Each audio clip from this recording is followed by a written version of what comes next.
Bryce got dominated. Gene Silva versus Bryce Mitchell just took place on UFC 314, where Silva put on a devastating performance, pretty much outclassing Bryce in all aspects of MMA, on the ground, on the feet. So we need to talk about Silva versus Mitchell. And by the way, we're Punchtalk and are bringing you guys daily combat sports videos, so if you enjoyed the content, be sure to leave a like and subscribe to help support the channel. Coming into this fight, there was a lot of animosity between the two fighters, with Gene Silva and Bryce Mitchell going head to head at the press conferences. And there was a lot of hype going into this fight to see if Gene Silva was the real deal, fighting his first ranked opponent in Bryce Mitchell, a guy who's been tested, who has fought high level guys, the previous champion Ilia Topuria, Josh Emmett. So if Silva was to win this would be a huge moment for him, huge for the Fighting Nerds camp, showing how elite of fighters they are. But in previous fights against specifically Charles Jourdain, he faced a little bit of troubles, getting taken to the ground a couple of times. So many were predicting Bryce Mitchell to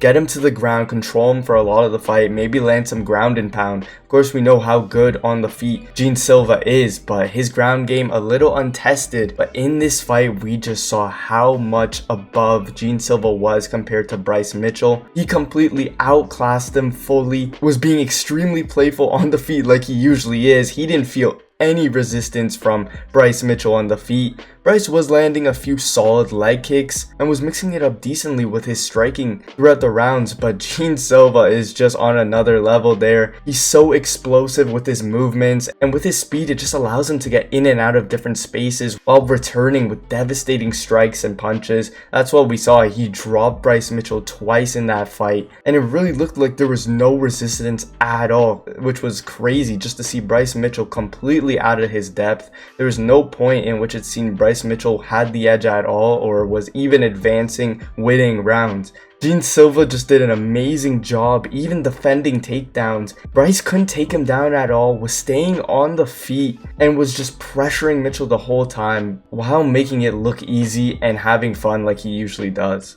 Yeah, Gene Silva was definitely doing very well. He landed a nice spinning heel kick in that first round, but he wasn't putting on the most damage necessarily on Bryce Mitchell early on. He did drop him in that second round pretty badly, but overall he was just looking a level above, and optically it definitely did not look good. With all the taunting, with how light it looked like Gene Silva was even taking this fight, it seemed like Bryce Mitchell wasn't even a challenge for him whatsoever, which is insane considering 15 ranked contender in that featherweight division, and Bryce Mitchell has been in there with some guys, held his own a little bit, beat the likes of Edson Barboza. So to see Gene Silva doing this to Mitchell, it's definitely a star-making performance, and especially if he can keep on winning, that's going to be huge for his career. Coming out of the Fighting Nerds gym, a lot of those guys, those four top guys out of that gym, Mauricio Ruffy, Kyle Barajo, Gene Silva, and Carlos Prates, are all undefeated, 19-0 in the UFC. They're all on a tear. Now, 3 of the 4 of them being ranked. The last one, Mauricio Ruffy, just put on a brutal knockout against King Green, so he may get ranked after a next fight if he fights someone like Dariush. But these Fighting Nerds just seem to have the plot armor. They're built different. They're great on the feet. The striking looks very, very crisp.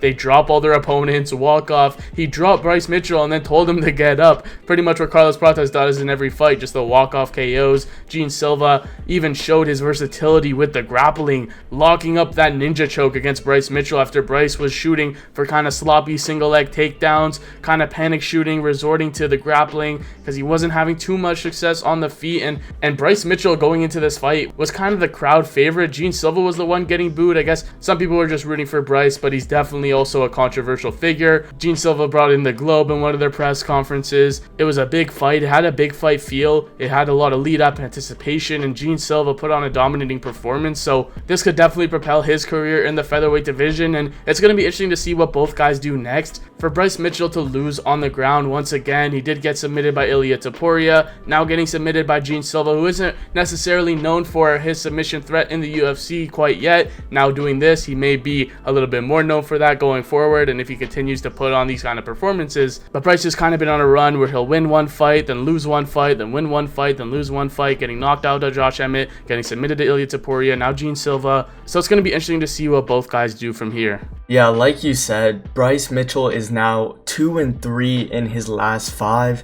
and the losses he does take are quite devastating, especially that Josh Emmett fight where he got knocked out brutally and now getting dominated in pretty much every aspect of MMA and then submitted by Gene Silva.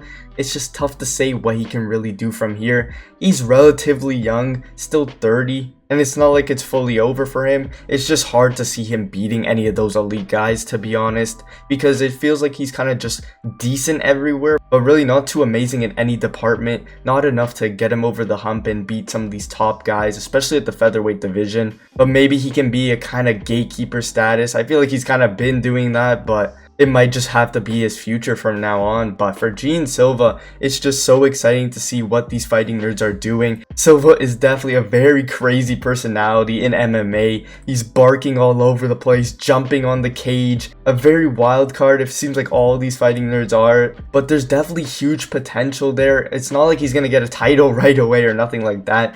Featherweight is still kind of open, even though Volk has now reclaimed the belt, but he would have to get a few more decent wins at the division. This is still only his first ranked win, and there's still a long path to go. But this is a very good sign of what you want to see from an up-and-coming guy. You want to see him putting on great performances like that against decent competition. Guys like Bryce Mitchell who have fought other talented fighters. So if he's putting on a performance like that where he's able to showcase his submission game, his striking game, his takedown defense against a guy that can kind of do well in all aspects of the sport, it's a very good sign for where he might go in the future and how high he might be able to climb in the division. It's hard to say how good his takedown defense really is, being that he did get taken down against Jourdain, and now against Bryce Mitchell he couldn't get taken down. But only time will tell. What we know for sure, he's an extremely fast twitch fighter, very powerful guy. He has very loose movement on the feet, and he could put up a great fight against any other guy at 145, especially on the feet. But coming off of this very exciting fight, there's definitely high potential for Gene Silva. Yeah, the featherweight division is in a very interesting position right now. There's a lot of contenders on their way up. The Lerone Murphys, the Gene Silvas now, the Movsar Evloev, who's yet to get a title shot. Diego Lopez just got his title shot, came up short against one of the greatest of all time in Alexander Volkanovski. Ilya Taporia is now moved out of the division, so we're kind of at a standstill here with Volk at the top of the division, but how long is he going to keep doing it? Max Holloway doesn't seem like he's going to be staying at featherweight anymore, and like you said, Bryce Mitchell's kind of at that gatekeeper level right now. Bryce Mitchell, like you said, hasn't really been able to break through to that top level. When he met Josh Emmett, that was a brutal knockout. That's just kind of a bad stylistic matchup against him, especially on short notice. And we saw against Gene Silva, that not go his way either. So, I mean, it's not over. He didn't take the most damage. He might already have a little bit of brain damage, especially after that Josh Emmett knockout. But I don't think it's over for Bryce, especially if Gene is what we think he is. And he does live up to the hype of being one of these guys who could be a potential title contender in the future. If not, maybe a world champion if he can beat maybe a couple more guys. People have wanted to see him versus Josh Emmett. There's potential of Yair Rodriguez, who got a win on this card as well. The featherweight division is just in general looking pretty interesting, and I feel like this card definitely cemented that with the title fight in the main event. Yair Rodriguez on it against Pitbull, and then Bryce Mitchell versus Gene Silva, and I feel like this fight definitely is one of the biggest talking points of UFC 314, and it's going to be interesting to see where both guys go from here. So let us know your thoughts in the comments down below on Gene Silva's emphatic performance over Bryce Mitchell. And if you guys enjoyed, check out the video on screen on why we need to talk about the co-main event, Chandler versus Patty.